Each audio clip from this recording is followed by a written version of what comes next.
मैंने सुना है कि उत्तराखंड गवर्नमेंट ने इनाम रखा है कि अगर कोई भी सबूत दे कि जिस आदमी ने एंजल चाकमा को मारा है, वो जहाँ भी छिपा हो उसको 25,000 रुपए मिलेगा। 25,000 रुपए! ये कीमत है एंजल चाकमा की ज़िंदगी के लिए। मतलब कि ये मज़ाक हो चुका है।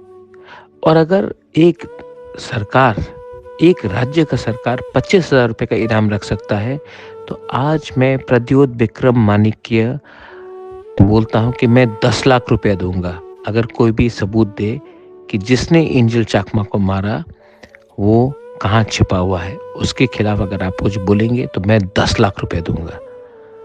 Please don't make fun of our people. मैं अपने पॉकेट से दूँगा, लेकिन मज़ाक मत कीजिए हमारे लोगों के संग।